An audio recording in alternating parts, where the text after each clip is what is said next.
Vamos lá, ó. Então a gente pensou em finalizar com, se eu não me engano, pode até me corrigir, com textos que estão relativos ao problema do Natal, sobretudo os do Leonardo Boff. Tem outros autores e autoras, claro, mas para pegando as estações, assim, o que os evangelhos dizem sobre o Natal, o que que a teologia do primeiro século fala sobre o Natal. A gente começou a ver semana passada, no Alfonso Garcia Rubio, aquele encontro com Jesus Cristo vivo. A gente deu uma olhada no capítulo, que já é quase conclusivo, onde ele fala de uma elaboração da figura de Jesus de Nazaré no Evangelho de João, que afirma que Jesus é o Verbo encarnado de Deus. A gente viu isso. E como é que isso é construído? Qual contexto isso é excluído? Isso é construído. A gente poderia dizer o seguinte: isso que é a afirmação, e o Verbo se fez carne e habitou entre nós, no princípio era o Verbo, essas afirmações, elas, na verdade, são a conclusão tardia da pergunta de onde vem esse cara? De onde vem Jesus? Essa é a pergunta. Em outras palavras, quando você lê o Leonardo Boff, Jesus Cristo Libertador, ele coloca essa resposta como a última das respostas sobre a origem de Jesus. E ele está certo. Historicamente, é a última das respostas. É a melhor ou pior? Não é isso que interessa. Interessa é que essa resposta está dentro de um contexto, uma pergunta muito específica e que abre um leque para a gente investigar o problema da origem, de onde ele veio, né? Ou seja, a pergunta quem foi Jesus está ligada a uma outra pergunta, tardia, mas que aconteceu, de onde ele veio. Entende? Ou seja, a pergunta quem nos abre para várias outras perguntas, né? Qual é a formação de alguém? Como caminhou alguém? O que pensava alguém? Qual é a origem de alguém? São muitas perguntas que a gente faz para entender quem é alguém. Então, Leonardo Boff diz: olha, essa é uma resposta última e que abre um leque para 1000 possibilidades teológicas. Agora, ela foi a última, mas qual foi a primeira? A primeira formulação, de onde ele veio. O Leonardo Boff diz, olha, quando você olha a sequência dos evangelhos, a sequência cronológica, a gente sabe que o evangelho de Marcos é o primeiro evangelho a ter sido escrito. Depois de muitas das epístolas paulinas. Então, é muito doido. A pessoa que não conheceu historicamente Jesus, ela tem um peso na formulação posterior dos quatro evangelhos. Uma relação direta ou indireta. Direta, a gente sabe que muito do Evangelho de João e de Lucas tem relação com Paulo. E muita gente faz uma correlação entre Lucas e João. Quer dizer, são evangelhos que têm alguma coisa ali de comum com parte da literatura paulina. Como que a tradição cristã, nas várias comunidades, está lendo o apóstolo Paulo e está ouvindo dos apóstolos quem foi Jesus, as pessoas que conviveram com ele, como é que... Então, a gente tem uma tradição oral misturada com cartas, entende? Antes da formulação dos quatro evangelhos canônicos. Então, o primeiro evangelho, o evangelho de Marcos, que é depois de 40 anos, cerca de 40 anos depois do tempo que Jesus viveu na Terra. Imagina, 40 anos. Eu não me lembro, às vezes, de 5 anos, de 2 anos. Outro dia, alguém estava me lembrando alguma coisa que eu fiz ano passado, eu não sabia. Então, e coisas, às vezes, que você fala direto, aulas que você dá direto, coisas que você repete, você se esquece. Você imagina um texto feito 40 anos depois. O primeiro dos evangelhos canônicos não fala sobre o nascimento de Jesus e não fala sobre a origem de Jesus. Jesus já aparece grandão, entende? Isso é muito sério. Por que Jesus aparece grandão? Entendeu o que eu estou dizendo? Jesus já chegou grandão, assim. Então, a preocupação desse evangelho, obviamente, não tem nada de natalina. É a mensagem de Jesus, morte e ressurreição, e o impacto daquilo na comunidade. É um evangelho curto, sintético. A passagem de Jesus, podem ler lá no deserto, ela tem 2 versos. Você pega Mateus e Lucas, um tem 11 versos, outra tem 13 versos. Capítulo 4, né, dos 2 outros evangelhos. Quando você pega de Marcos, nada. Jesus esteve no deserto com o diabo, saindo de lá, começou o anúncio da sua mensagem e acabou. Entende o que eu estou dizendo? Então, assim, é o evangelho mais sintético. É o evangelho que não tem nenhuma menção à origem de Jesus. Isso significa, pode significar muita coisa. Uma delas é que não era preocupação de fato da comunidade o problema da origem. Não era. Paulo, os textos do Paulo, que são anteriores aos evangelhos, também não. Você não tem um Natal em Paulo. Você não tem Natal em Paulo. Você não tem origem. Ah, você tem aquela parte dos Filipenses, que ele se esvaziou. Deus se esvaziou de si, assumindo forma humana, em tudo igual aos seres humanos, exceto no pecado, que é a kenosis, é o esvaziamento de Deus. Mas isso não é origem. Está dizendo que ele foi semelhante a nós. Não, na verdade, um de nós em tudo, exceto no pecado. A ênfase é que ele foi humano. A ênfase não é a origem. Não está narrando, de fato. Não é isso. Não é o problema. Apesar da gente poder especular. Então, assim, os relatos da infância de Jesus, só 2 dos evangelhos mencionam alguma coisa. Muito mal e parcamente, entende? Muito. O evangelho, chamado Evangelho da Infância. Quando a gente olha lá, que tudo é uma construção teológica, ele vai para o Egito, né? Herodes persegue as crianças até 2 anos de idade. Isso é uma construção teológica gravíssima. Por quê? Porque Herodes era um rei, mancomunado com o Império Romano.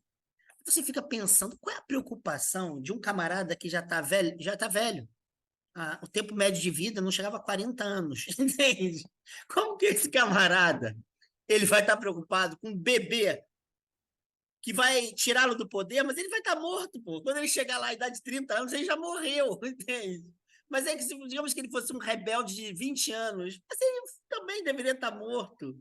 É uma construção, não é isso? Leonardo Boff, aliás, analisa essa construção à beça, porque ele vai exatamente para o lugar onde o libertador Moisés produziu a Páscoa. Então, Jesus é aquele que tem que sair da Judéia, porque ele tem que ir exatamente para o lugar onde, né, o primeiro Moisés surgiu. Ele vai vir como o segundo, vai trazer de lá uma outra liberdade. Então, é tudo uma construção teológica toda. Mas vamos lá, vamos pegar detalhes importantes aqui. Das construções teológicas, de novo, não é relato jornalístico, é experiência concreta de fé. De novo, tem realidade, mas não necessariamente objetividade historiográfica. Entende? De novo, a gente já viu isso aqui bastante até. Então, são relatos. Aconteceu algo, o que interessa é a experiência vivida da fé, em meio àquela simbólica ali, que é criada a partir de tradições orais. Então, o anjo Gabriel chega lá para Maria, jovem. A palavra grega para virgindade, que é a tentativa de tradução do hebraico, não é bem virgem com imen, é juventude. Então, a passagem de Isaías, eis que a virgem dará à luz um fruto, será chamado Emmanuel, que significa Deus conosco. em hebraico, significa juventude. A jovem dará à luz a um filho. As jovens eram consideradas jovens antes do matrimônio. Então, isso significa que uma menina se casava com 13, 14 anos, a média. A média era essa. E exatamente porque era considerada jovem numa sociedade que não chegava, as pessoas não chegavam aos 40 anos, onde a maturidade era 30, a fase da velhice era a partir de 30 anos. A pessoa era considerada um ancião ou uma anciã. Porra, sabe? A gente tá falando de uma menina de 13, 14 anos, a gente tá falando é disso. E aí, o anjo Gabriel chega lá. Parênteses, a gente tem que entender o que a tradição judaica chamava de anjo. Leonardo Boff tem uma parte inteira que ele faz isso. Por que a tradição hebraica, judaica, volta e meia mandava um anjinho? E é fácil perceber esse subterfúgio literário. Vocês não sei se vocês se lembram da batalha de Jacó com Deus. Vocês se lembram? Jacó sai na porrada com Deus e vence Deus. Só que o texto diz que era Deus e era um anjo. Primeiro era era anjo. Ele mete o pau, só que diz que o anjo era Deus. E aí ele recebe um nome, Israel, aquele que luta com Deus. E a gente poderia fazer uma pergunta, mas não era anjo? Era anjo. Mas não era Deus? Era Deus. Por que não falou Deus direto? Ou porque não era só anjo? Entenderam? Isso é chamado, na Idade Média, de angiologia. A gente tem angiologia hoje como uma ciência, como um setor da medicina, né? Angiologia, aliás, por que que as veias e as artérias são chamadas de angélicas? É isso aí. Porque elas transportam, é só isso. Porque elas dão a mensagem sanguínea. Só isso. Elas são transportadores da mensagem. Isso é ângelos em grego, é isso. É mensageiro, é transportador, é isso aí. Então você tinha uma ciência na teologia para estudar anjos e anjas. Concomitantemente, os anjos e anjas decaídos. A demonologia, tudo anjo. É tudo a galera do transporte, entendeu?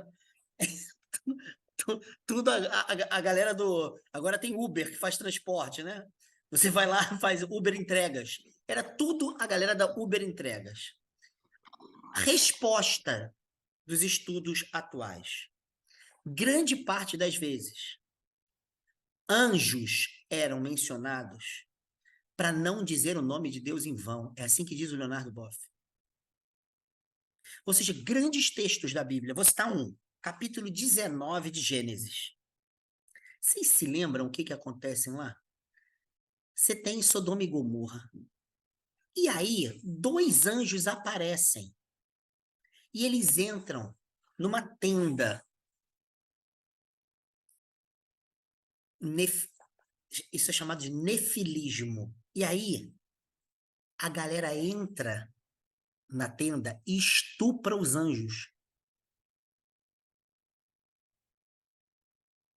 O pecado de Sodoma e Gomorra, segundo o livro de Gênesis, é o estupro. Não é a homossexualidade, não tem nada a ver com homossexualidade. É o estupro. Só que estupraram os anjos. Nefilismo é isso. É o pecado de você estuprar anjo. Você transar com anjo sem consentimento. Muito maluco isso, né? Como é que você estupra anjo? Eu realmente não consigo entender. Como é que a gente transa com anjos? Conheço. Eu não posso estar gravando, né? Eu tenho uma história sobre essa passagem bíblica bem sacana, mas vai lá, conta em outro momento. Mas como é que a gente transa com anjos? Eu não consigo entender.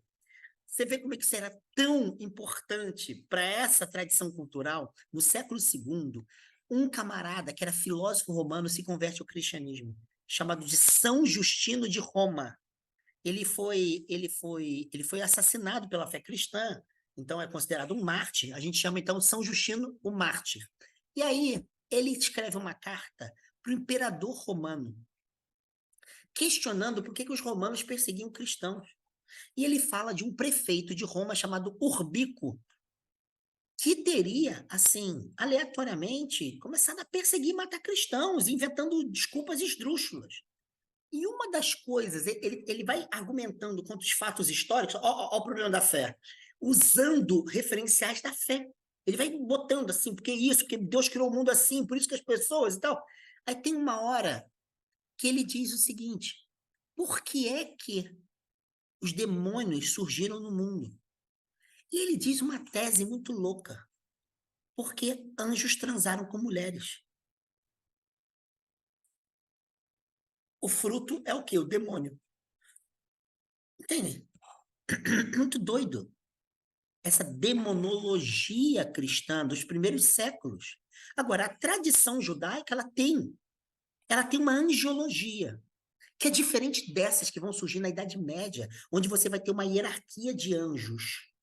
Uma hierarquia mesmo, com comandantes, com grupos, e que equilibram o movimento do universo. São Tomás de Aquino dizia isso, ele tem um tratado sobre os anjos, para dizer que todas as esferas do cosmos que nós não vemos, elas são reguladas por anjos, que tem grupos com subordinação, sabe? Aí você tem os comandantes, Gabriel, Rafael, cara, Miguel, olha só que doideira. Só que sabe-se hoje que a tradição judaica não pensava assim. A tradição judaica pensava o seguinte: como falar de Deus sem usar Deus como nome próprio? Uma vez que não se deve falar o nome de Deus em vão. Se você pegar qualquer livro de rabinos, hoje em dia, você jamais vai ler a palavra D-E-U-S.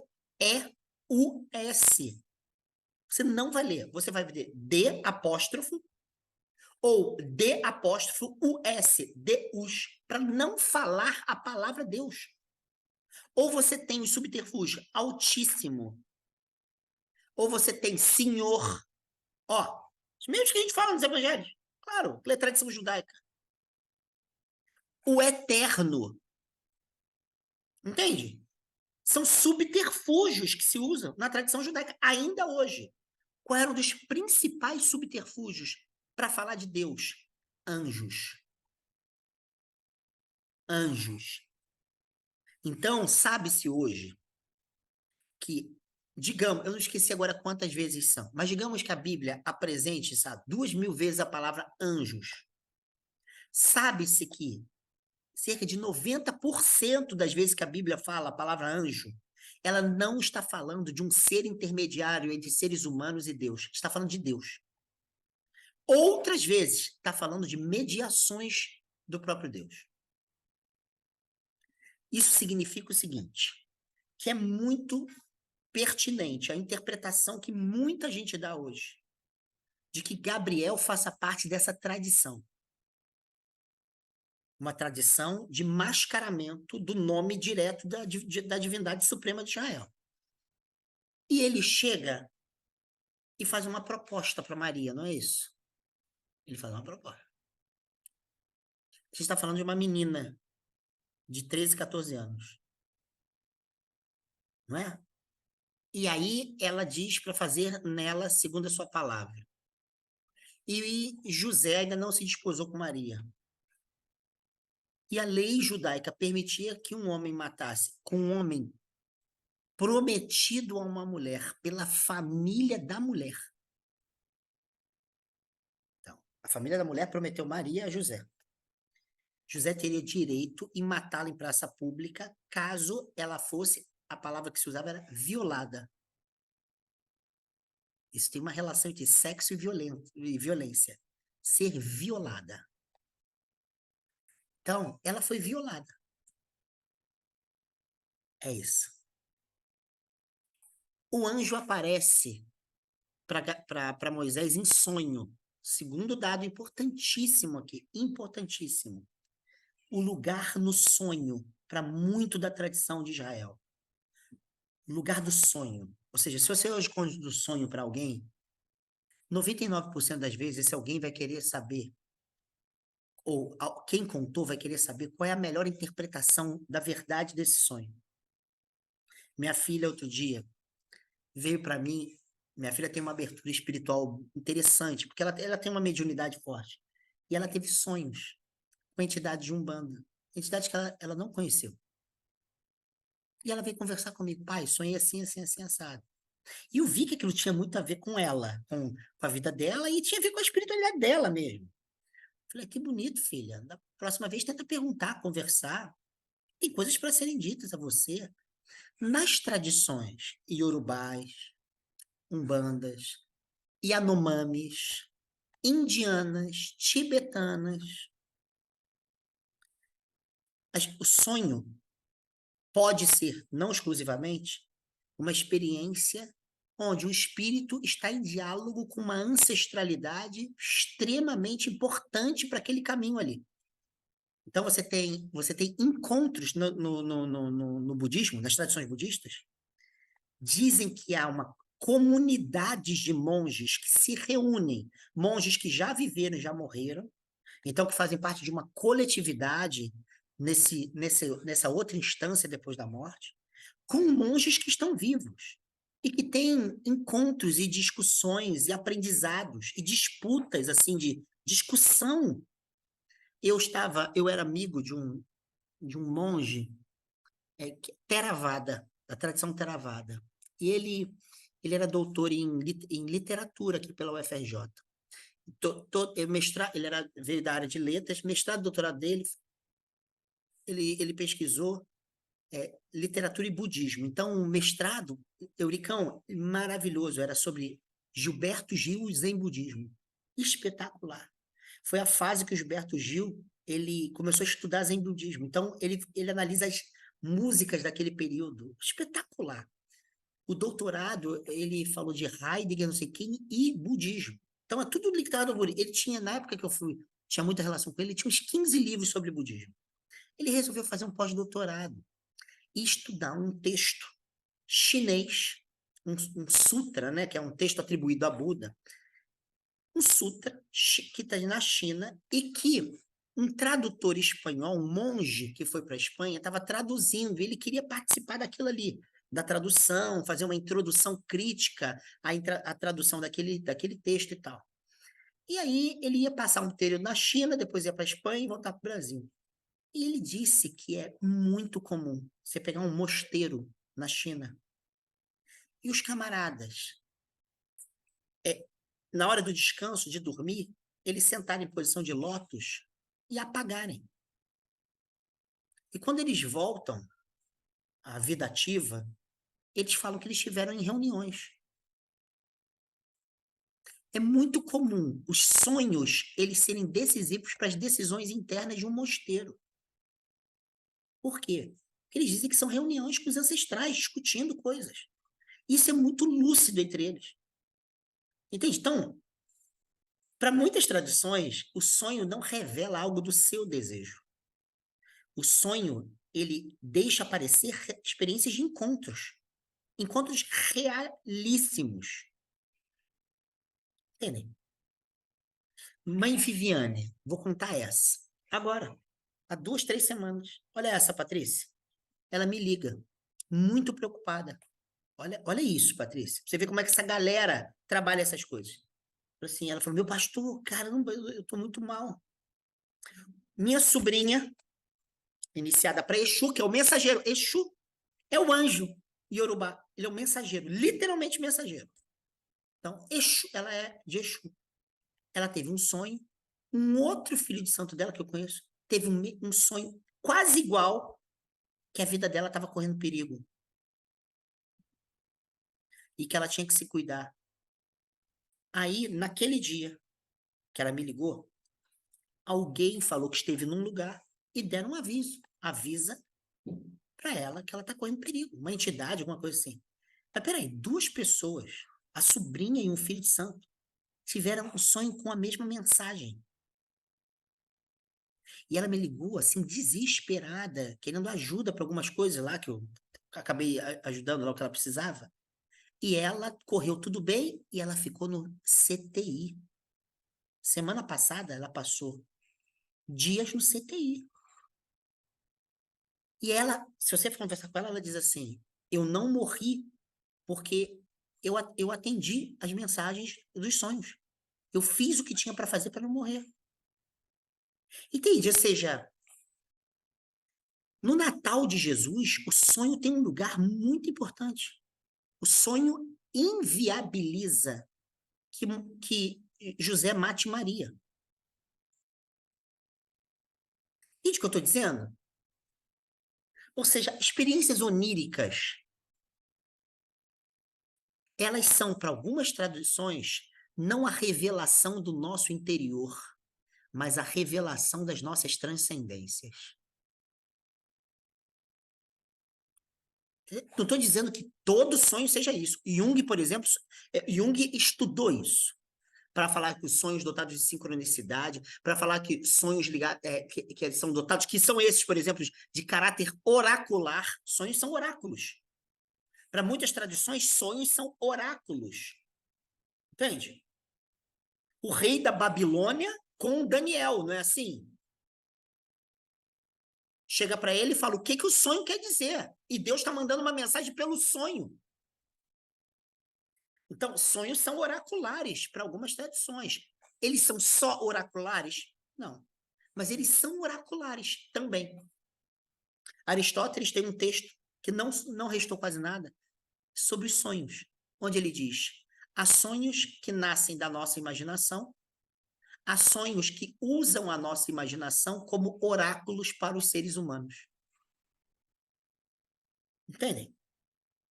Então, em muitas tradições, quanto mais espiritualidade, mais a nossa relação com os sonhos torna-se oracular. Pegaram? Então, eu queria dar esse detalhe. Mas vem a questão, mas ela era virgem. O que está em jogo na virgindade de Maria? Vocês se lembram, não sei se Patrícia, Eurico, a Gabi, não sei quem, vocês se lembram, que participou com a gente na pandemia, quando a gente estava celebrando pela ICI, a Maria Clara Bingmer, que foi orientadora do Edson, foi minha professora também, uma pessoa muito conhecida no meio teológico aqui no Brasil, né, e parte do mundo. E a gente pediu para Maria Clara falar sobre o quê? Maria. Não sei se vocês se lembram. Eu não sei se era Dia das Mães, acho que era Dia das Mães, você lembra? Ela falou para a gente, isso tem gravado em algum lugar. Ela não falou com as palavras que ela fala em sala de aula. Claro, ela estava num encontro, um culto. Mas ela falou conteúdo. Na sala de aula, eu me lembro como se fosse hoje. Tinha um padre, eu fazendo doutorado em teologia, tinha um padre que falou que gostou muito de um livro que ela escreveu com a Ivone Gebara, chamada Maria, Mãe dos Pobres, Mãe de Deus, Mãe dos Pobres, eu acho que é isso. É um livro de Mariologia, uma área da teologia, sobretudo católica, que estuda Maria, Mariologia. E aí, ela ficou super agradecida, e eu me lembro dela falando assim, falta no Brasil estudos mariológicos mais sérios e tal, falou. E aí o rapaz, o padre, comentou, pô, isso me desconstruiu em mim isso, me abriu para isso, me abriu para aquilo outro. E ela disse assim, é uma pena que o anúncio do anjo a Maria e a virgindade de Maria se tornaram um problema ginecológico e não teológico. E ela fala, a nossa mariologia é ginecológica. Entendem? Entenderam o que eu estou dizendo? Ou seja, qual é a grandeza de um ímã, sabe? No fundo é isso que ela estava querendo mostrar. Se o nascimento de Jesus tem a ver com o caráter extraordinário de uma menina com ímã engravidar, e se o centro da gravidez é a manutenção do ímã, que foi o que aconteceu ao longo do tempo, a gente perde o contexto histórico desse texto. Ele nasceu dentro de uma tradição que não tem nenhuma referência ao ímã como algo sagrado. Nenhuma. A tradição de Israel nunca valorizou a virgindade. A virgindade por ela mesma não tem nenhum valor. Vou citar um caso, se vocês quiserem, livro de Juízes. Ó, Primeiro Testamento, hoje estou citando a beça. Vocês devem se lembrar de um juiz chamado Jefté. Ele estava conduzindo um exército pequeno. E ele faz uma promessa ao Deus de Israel. Olha, eu estou com um exército menor. Se eu ganhar a batalha, eu vou servir a ti como holocausto a primeira pessoa que eu vir na volta. Caraca! Olha o sacrifício, a ideia de sacrifício, Gabi. Sacrifício humano. Está na Bíblia. Sacrifício humano, como gratidão a Deus. E ele ganha a batalha, Gabi. E a primeira pessoa que ele vê é a filha dele, que não era casada, nova.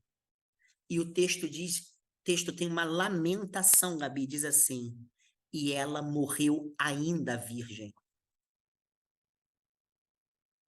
Uma tradição, Gabi, que queria procriar homens para criar um exército de libertação, não pode ter nenhuma razão para valorizar o ímen, cara. Entendem? Como é que, depois do anúncio do anjo a Maria e da fala de que ela era virgem, como é que isso se transformou num mecanismo de controle da sexualidade da mulher e num ideal de perfeição moral do corpo feminino? Eu tenho aqui em casa umas obras de Santo Agostinho sobre casamento e a outra sobre a virtude da virgindade. Eu citei no meu livro sobre Pombagira uma das passagens da vergonha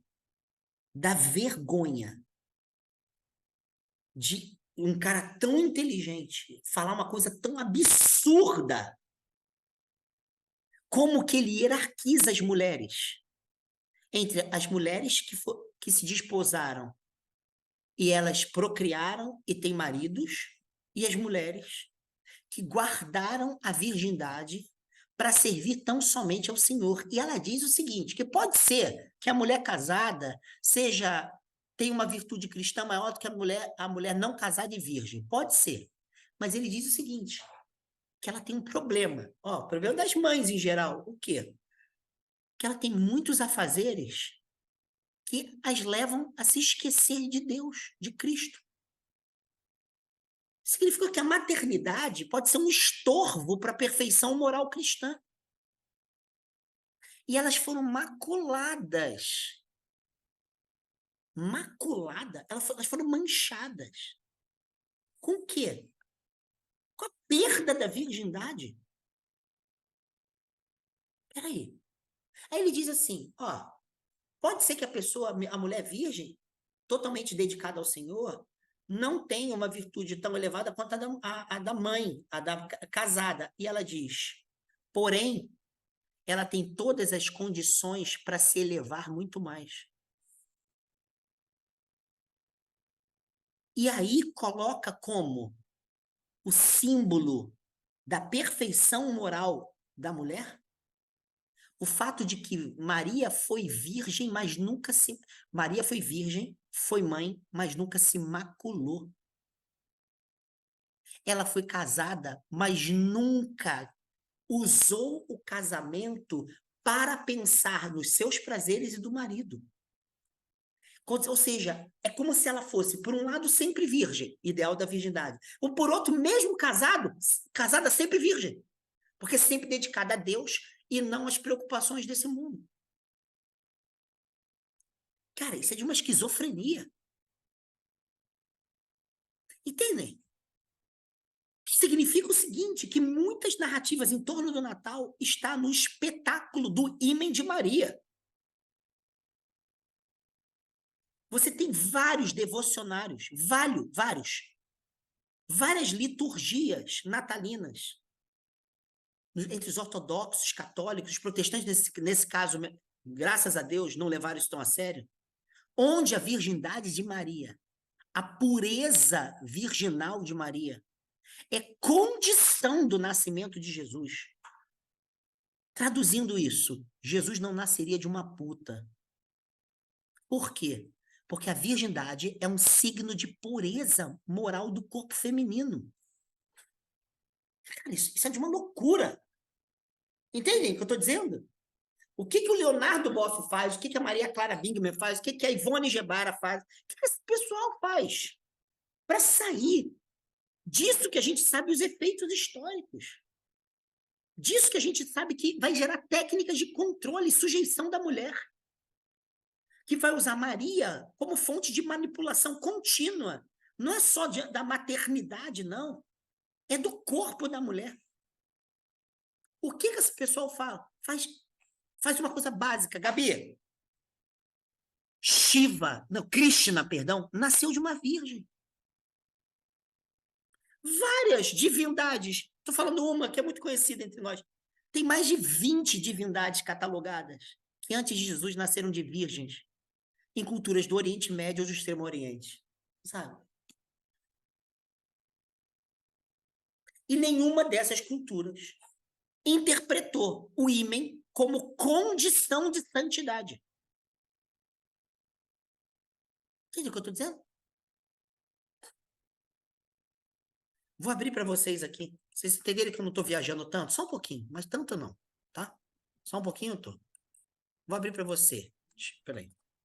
Ó, para vocês verem aqui.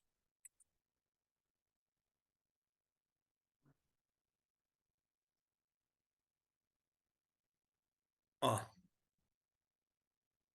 Ó. 5 divindades antes de Jesus que nasceram de virgens, tá? Posso mencionar isso aqui? Para ficar tranquilão? 5 divindades, tá? É que eu não estou conseguindo abrir, que eu estou gravando, senão eu abriria para vocês lerem comigo, tá? Eu não vou poder fazer isso, porque quando está gravando eu não consigo minimizar. Mas vai lá. Ó, 5 divindades. Ih, caramba. Ih, saíram aqui, peraí. Ó. Horus, 3.100 anos antes de Cristo. Horus. Buda, o Buda Shakyamuni, 6 séculos antes de Cristo. Mitra, 2.000 anos antes de Cristo. Também nasceu em 25 de dezembro. Krishna, 3.000 anos antes de Cristo. Osíris, 3.100 anos antes de Cristo. Tem alguma coisa estranha aí na nossa tradição, não tem? São mais de 20. Só peguei 5. Nenhuma dessas tradições fez do espetáculo, do ímen um espetáculo moral. Ninguém moralizou o ímen. O Alexandre, Fala, Gabi. tem um evangelho que diz que o José não conheceu Maria até que Jesus tivesse nascido. Então, isso não a faz permanentemente virgem. Faz com que ela seja virgem até o nascimento, não é isso? É isso, então. Aí, Gabi, olha só como é que a nossa tradição. O cristianismo que a gente conheceu, ele é totalmente louco. A gente só tem para falar isso. Vocês, é claro, você e Patrícia, que são pessoas virgens, só tiveram filhos pela via do Espírito Santo, óbvio, eu sei disso. Mas tirando vocês, sabe, cara, olha o que a tradição cristã fez. Sobretudo o catolicismo. Diz o seguinte: aquela passagem do Evangelho de Mateus, que diz, se lembra? Chega, Jesus está lá, aí chega os discípulos e fala assim: olha, Jesus, sua mãe e seus irmãos estão aí, curando você. Ele fala: quem é minha mãe e quem são meus irmãos? Você lembra? Está falando de irmãos. Sabe o que a tradição cristã católica ortodoxa fizeram? Elas disseram o seguinte: irmão é uma palavra que em grego também significa primo. Peraí. Entendi. Peraí, cara. Peraí. Irmão, mas o texto que você está falando é não conheceu Maria até o parto. Não diz que é o todo, mas ele fala assim: não. Olha o que essas tradições dizem. Não conheceu até. Não disse que conheceu depois. Pelo amor de Deus, cara. Sabe? Olha a quantidade de neurose que isso produz, cara. Ora, não é a chamada dogma da Imaculada Conceição de Maria, que é do século XIX, tá? Ou seja, a concepção, Maria concebida era virgem. O dogma não diz que ela era virgem. Antes, durante e depois. Não diz. Mas ele sugere que a santidade dela poderia ter perdurado até a morte. Mas santidade tem a ver com a manutenção do ímen. Mulheres com ímen complacente morrem tendo trepado a beça com ímen. O que isso diz, cara? Entende? O que isso diz? É sobre isso que a Maria Clara está dizendo. Fala, porra, mas isso é um problema ginecológico, cara. O que isso tem a ver com uma experiência transformadora de fé? Muitas tradições também pensaram que seus avatares, suas divindades, tenham nascido de virgens. Mas não, porque o ímen é um signo de elevação moral. Mas porque destacar alguém extraordinário leva a uma literatura e a figuras extraordinárias. Não significa que Maria nunca trepou, não significa que a mãe de Cristo não transou, nada disso. Significa que importa falar do extraordinário da criança que nasce, e não do extraordinário da moralidade de um ímen. Então, assim, dito de maneira bem breve, Maria não é um problema sexual. É isso que essas tradições todas estão tentando desconstruir. Maria não é uma questão sexual. Ou seja, a gente tem que desacralizar o ímen. Pensar que essa narrativa ela é feita para falar da extraordinariedade de Jesus de Nazaré e não da supremacia moral do ímen de Maria. Por isso diz a Maria Clara Bingman, o nascimento virginal é um problema teológico e não ginecológico. Entendem? Hoje, para a gente, essa construção literária faria sentido? Nenhum. Mas nenhum. Sabe o que é nenhum? Nenhum. Isso, na época de Jesus, fazia sentido? Fazia sentido. Dentro de uma tradição que não valorizava a virgindade, dentro de uma tradição que valorizava a virgindade. Por quê? Não é para dizer que a virgindade é uma grande questão. É para dizer que tem alguma coisa extraordinária em quem nasce. E não na virgindade de uma mãe. Porque essa tradição sempre desqualificou a manutenção da virgindade. Acabei de citar uma passagem clássica aqui. Leonardo Boff escreve um livro, vocês conhecem? Já ouviram falar? Não sei se o Eurico conhece esse livro, Eurico, pode comprar, que é baratinho, tá aí nos sebos aí. O Rosto, como é que é? O Rosto Materno de Deus. É sobre Maria. Entende? O Rosto Materno de Deus. E lá ele trata com muitos detalhes da construção da virgindade da Maria em uma devoção à virgindade fisiológica e anatômica. Para dizer, olha, isso não faz sentido. Então, qual é a preocupação dessas pessoas que estudam isso? É não transformar o Natal em instrumento de purificação e perseguição moral da mulher. Como é que a gente sabe que isso não faz sentido? Como é que a gente sabe? No texto, tá? Tô falando do texto do Evangelho, tanto do Evangelho de Mateus quanto do Evangelho de Lucas. Como você sabe que pureza moral não tem relação com o Natal? Que pureza sacerdotal, portanto ritual, não tem a ver com o Natal? Os dois evangelhos que mencionam o nascimento de Jesus, Mateus e Lucas, só colocam personagens que visitam Jesus, que não podem entrar no templo de Jerusalém porque são considerados impuros. Quais são? Os pastores e os pagãos do Oriente, os sábios da Anatólia, que a gente chamou de reis magos, mas não diz que são reis e nem magos, são sábios do Oriente. Ou seja, pagãos de um lado e pastores, ambos impuros para os critérios morais e ritualísticos da tradição de Jesus. Então, isso significa o seguinte, que não faz nenhum sentido colocar a virgindade como parâmetro de pureza, uma vez que o relato não está defendendo pureza ritualística e moral. Pastores não entravam no templo de Jerusalém, porque considerados impuros. Essa é a expressão que se usava. Entende o que eu estou dizendo? Ou seja, a gente está usando um critério de base moral e litúrgica, ritualística, que não tem nada a ver com o contexto e com o texto. Não tem nada a ver. Entende o que eu estou dizendo? Então, a construção do Natal é uma construção da suspensão de duas ordens, de dois horizontes de interpretação utilizados pelas nossas religiosidades em geral. O primeiro é ritualístico. Ou seja, não entrar no Templo de Jerusalém significa não poder participar de ritos. Ou seja, pessoas impuras não participam de ritos, porque têm que estar limpas. Segunda, a pureza moral, pregada pelos mesmos sacerdotes. Essas pessoas que não poderiam participar dos ritos eram consideradas moralmente impuras também. Umas que eram os sábios do Oriente por serem pagãos e, portanto, idólatras.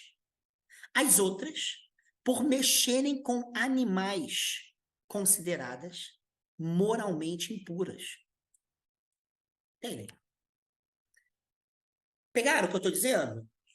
Fala, Gabi. Alexandre, a questão do pai biológico de Jesus não se coloca se a gente pula essa questão da virgindade, ou então não encara a virgindade como um pré-requisito de santidade, não paira sobre nós do século 21, 20, 21, essa questão do pai biológico. Gabi, sua pergunta é muito boa. Você sabe como é que o pessoal que estuda isso responde a isso? Eu gosto de levar um certo escândalo, né? Tudo isso, de novo, é narrativa de fé e mítica. Não é dado científico historiográfico. A gente já viu isso. Então, eu gosto de dar uma resposta para criar um certo escândalo moral importante. Qual? A gente está falando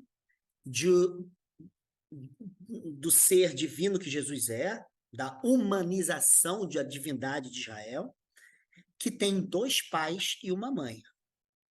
Entendeu? Tem a Dona Flor e seus dois maridos, tem Jesus, uma mãe e dois pais. Você tem um modelo de família que é totalmente diferente do nosso modelo mononuclear. Você tem aquele núcleo, né, com duas figurinhas e as descendências, e isso não aparece no Evangelho de Mateus e de Lucas. Mas há um dado importante, Gabi. Os dois evangelhos que falam do Natal, sobretudo o de Mateus, eles são os únicos evangelhos que mencionam a relação entre Jesus, o nascimento de Jesus, e a árvore genealógica de Jesus, que a gente ainda vai estudar isso.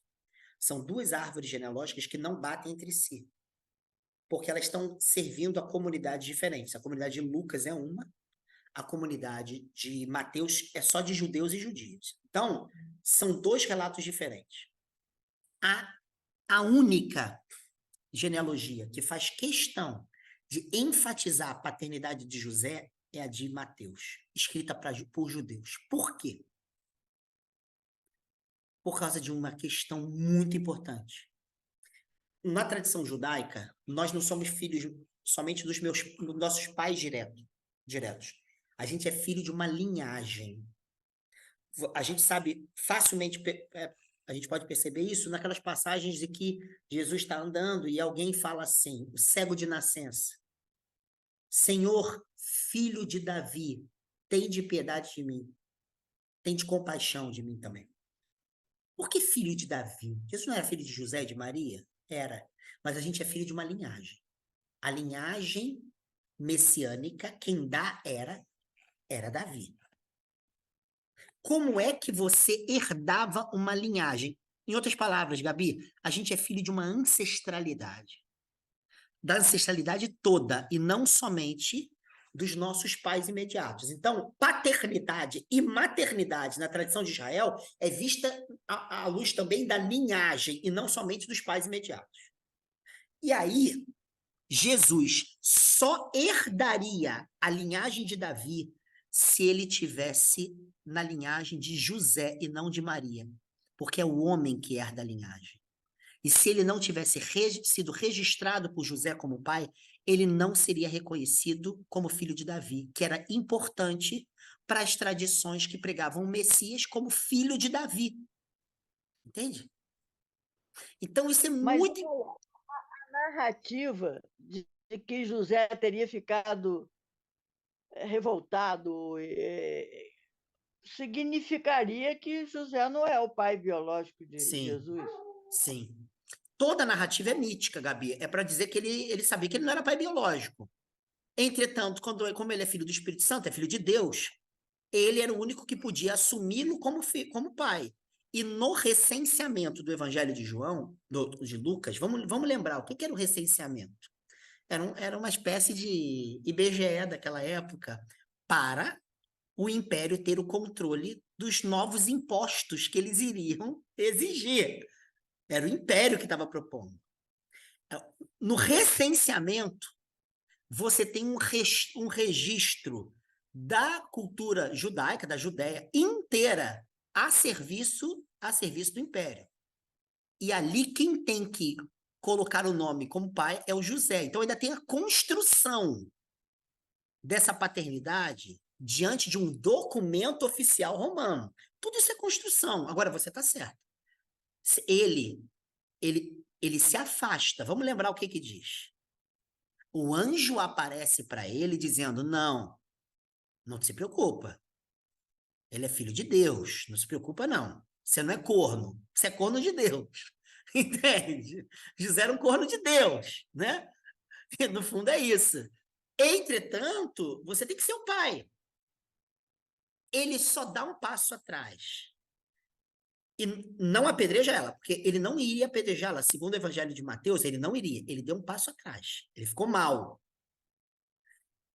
Ele assume por causa do anjo.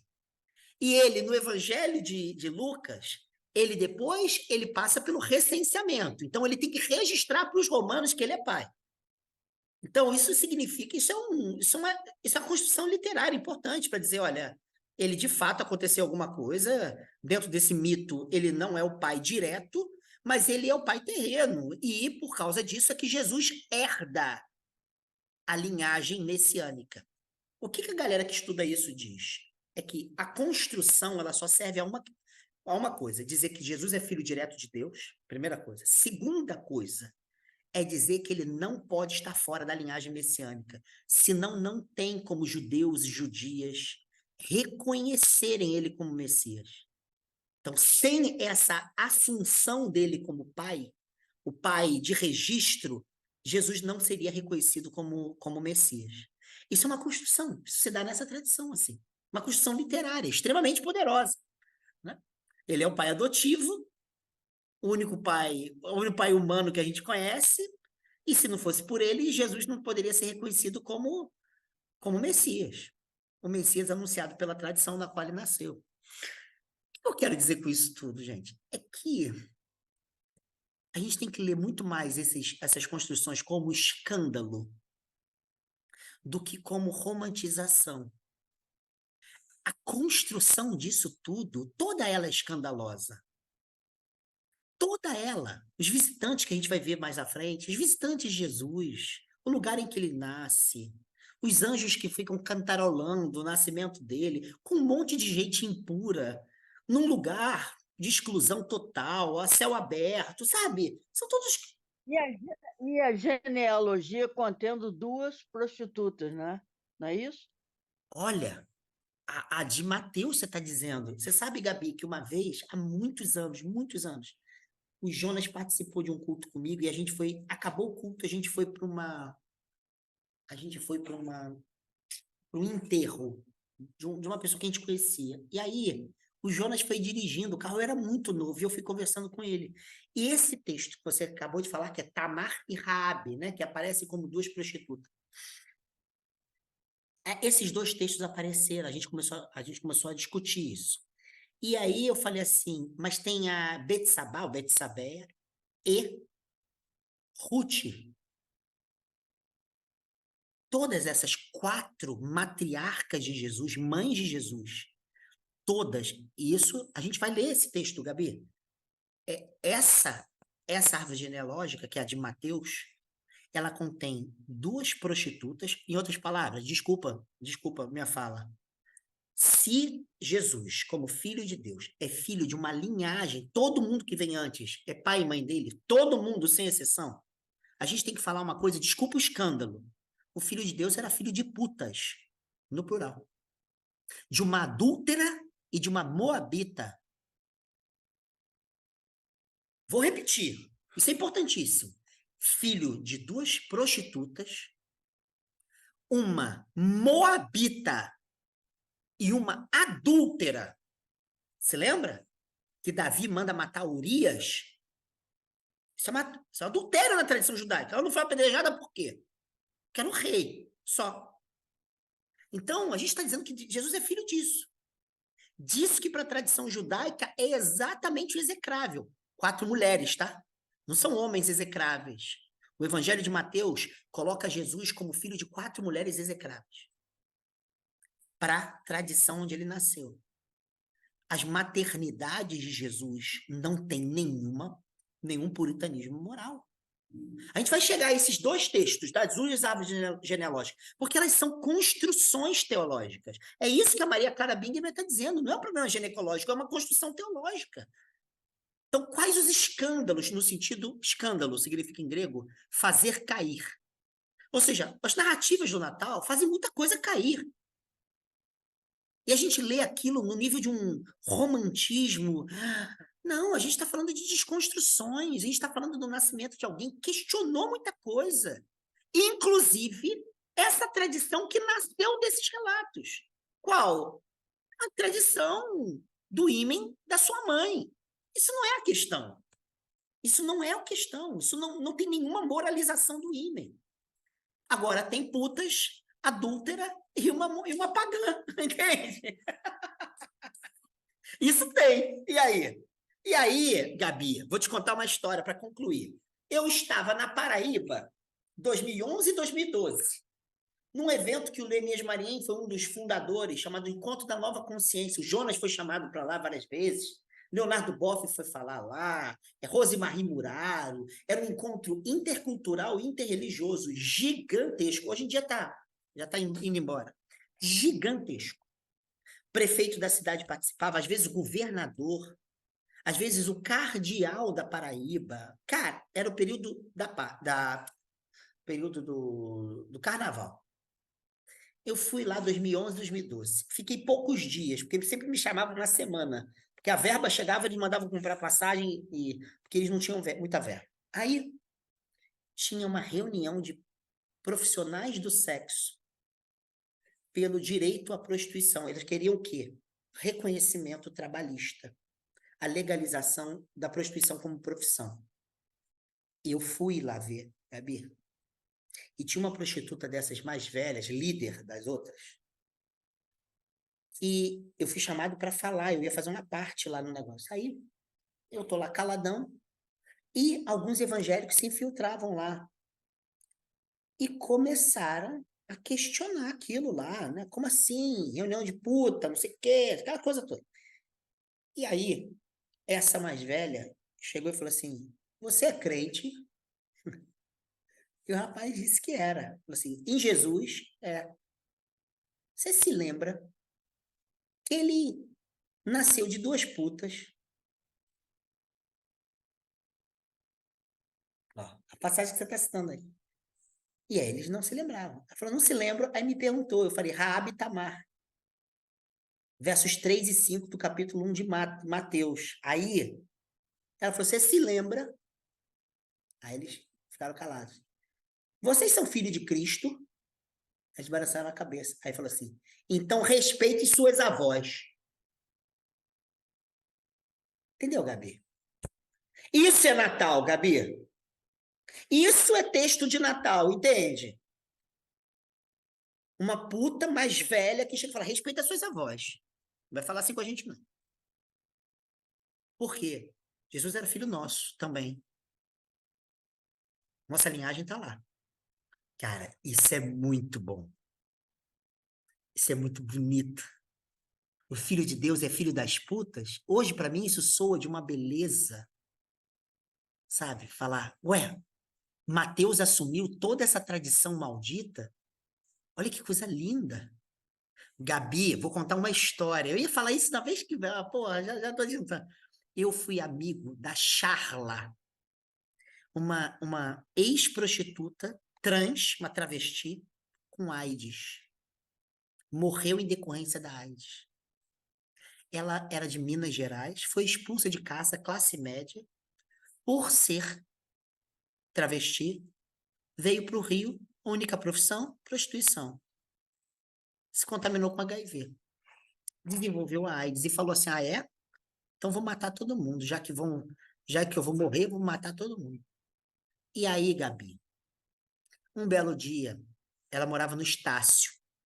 Eu a visitei 500 vezes, ela foi muito amiga minha. Morreu em 2003. A, a Charla foi trabalhar. Quando sai de casa, tem uma criança numa caixa, pequenininha, Gabi.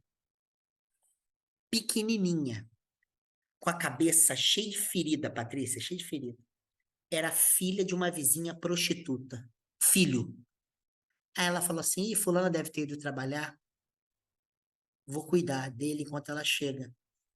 E a mulher nunca mais voltou. E ela se tornou mãe da criança. E aí, Gabi, quanto mais ela cuidava da criança, mais amor despertava nela e mais ela viu que ela tinha que se cuidar. Senão ela ia morrer e ia deixar aquela criança sem mãe. Ela, anos mais tarde, se casou com um cara. Eu conheci ele, acho que João, se eu não me engano.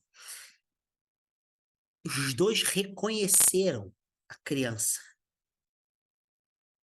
Ela foi a, como é que é? Aquele grupo que tem de pais e mães na escola, representante do grupo de pais e mães. E ela criou uma ONG chamada Charlates para recuperar travestis pobres com HIV. Então ela fez um puxadinho e ela ia nas ruas à noite pegando travestis violentadas, assim, com efeitos de drogas pesadas, e ela botava lá dentro. E ela cuidava. Começou a conseguir apoio, ela dava cursos de profissionalização dessas meninas. E aí começou a ter o coquetel, e ela começou a conseguir com Secretaria de Saúde, e ela começou a se tratar e tratar as meninas. Gabi, ela desenvolveu uma espiritualidade tão bonita, tão bonita. Ela tinha uma amorosidade, assim, saía pelos poros, assim. Ela tinha uma ternura. Ela ficou minha amiga. E lá na igreja, lá do Neemias, do Jonas, lá, presbiteriana Bethesda, a gente fez uma homenagem a ela no Dia das Mães. E ela começou a me chamar para participar dos encontros que ela fazia. Ela gostava de fazer oração com as meninas. Um dia ela me leva lá, cheia de meninos, uma roda, menina com a cabeça quebrada, surra, sabe? Era violência. E ela queria perguntar, ela me perguntou se eu poderia dar uma palavrinha sobre elas, se elas tinham alguma chance de não viverem em pecado. Ela usou essa palavra. Gabi, eu usei essa passagem que você falou. Tamar e Raabe. Eu usei essa passagem. Era mais para o final do ano, acho que outubro e tal. Eu falei, daqui a pouco vai chegar o Natal. Essa passagem é muito importante. Todas vocês aqui ou se prostituem ou já se prostituíram.